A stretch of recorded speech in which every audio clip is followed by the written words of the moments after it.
up. I am on the highway, and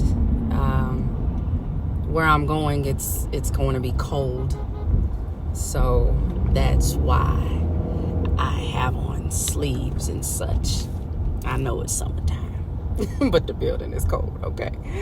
But I wanted to share some things this morning. It's been kind of irritating because I hadn't been in a space or really had the opportunity to kind of sit and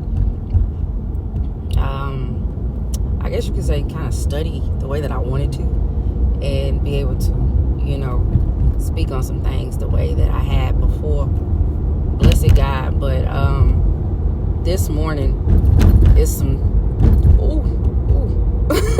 this morning some things that have been on me because probably because of some things that are happening with me. When I say hell is trying to throw every dagger, it's trying. It's really trying. It's really, really, really trying. Spiritually, I guess my fight it's been a bit different. When I am able, I'm going to go so deep off into that. Vehicle on shoulder ahead. I told you. I'm going to go real deep off into that. But, as for now, I give bits. But there's something very major that is really presenting itself in my life as a Goliath, I guess. And I know that God does not, put us in situations like this to be overtaken. And this morning, for some reason, because I never played basketball, but I kept hearing alley-oop, the big alley-oop, the alley-oop. I guess I'm supposed to throw it to him for the alley-oop. How many of y'all got something you need to throw the guy for the alley-oop? And two verses that were sticking out to me from the book of Proverbs were Proverbs 18 and 16, where it speaks about your gifts will make room for you. Your gifts will make room for you before great men. Your gifts. That's the gifts versus the skill set. I know I had spoken briefly before about every good thing ain't a God thing. And right now, in this time, it got to be the God thing. If it ain't the God thing, it'll never be good enough for this time. Because he needs everything to be about him. If it ain't about him first, it can't be.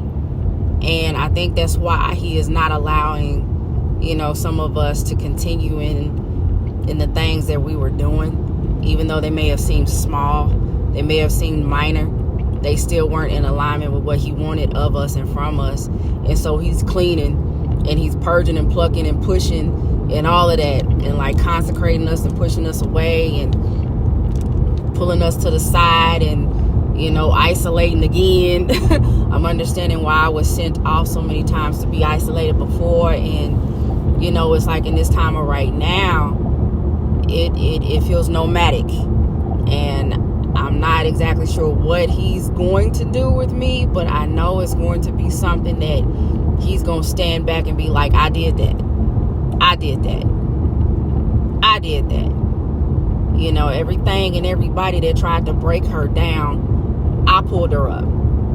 I did it in every single way. The other verse that was out of Proverbs is Proverbs 10 and 22. Of course, 10:22 is numbers that I have been seeing forever. 10:22, and lately it's been 4:14 for such a time as this. Come on now. But it talks about, the blessing of the Lord makes one rich, and he adds no sorrow to it. No sorrow. But notice I said the blessing of the Lord. So it has to be the blessing of the Lord. Period. Makes one rich and adds no sorrow to it. Another version says it enriches you. It enriches you. And enrich has a number of definitions, but all surrounding riches, wealth, abundance, prosperity. And I believe one even said, the abundance or the riches or something to your the abundance of your highest desire, something along that nature. But you got to think about who you're dealing with.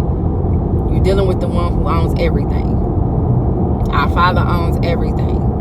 And so when he owns everything, and the blessing is from him, there can't be any sorrow added to it because he owns everything. That means he makes it all work out for you. He makes it all work out for you. Because if it works for your good, he's getting glory for it. And we're put here to glorify him. We're put here to glorify him. And so everything now that has been presented to me, even when something good happens, woo, come on now. Everything that has been presented to me, I'm not going to say everything, some things that have been presented to me, even after something good happens, is attempting to make me see the worst. Is attempting to make me see what doesn't feel good, what looks like hell on earth versus heaven on earth. And I believe the word says, thy kingdom come, thy will be done. That means the kingdom come to earth. And that's what we're supposed to be in. So I don't know how many of you are in a very special place like myself, having all kind of awkward experiences, but one thing I definitely know and will stand by is that God is faithful, God is true. Everything works for my good, and he supplies all of my needs according to his riches and glory. And he does over and above and beyond. That's the kind of God that we serve. Above and beyond. So there can't be any lack, and nothing that the enemy does, no fiery dart that he throws can penetrate. We're impenetrable to the darts that he throws. So God will use anybody to be a blessing to his people. Anybody to be a blessing to his people. So that's what I'm standing on, and I pray that wherever it is that he wants me to be, that's where my feet land. Wherever it is. Like I said, I'm feeling somewhat nomadic, but wherever it is that I land is where he wants me. Wherever it is. It may be in Hawaii. No, I'm playing. But wherever it is that he wants me, that's where my feet will land. And everyone that I need to be in my midst that speaks the language will be in the midst. Will be in the midst. Yeah. Kingdom. Period. Kingdom. But I pray you guys have an awesome rest of your Wednesday. Keep your confession in alignment with what God says and how he feels about you, what he knows about you, what he desires for you today. And just push forward. All right? So you guys have an awesome rest of your Wednesday. And I will catch you in the next one. All right?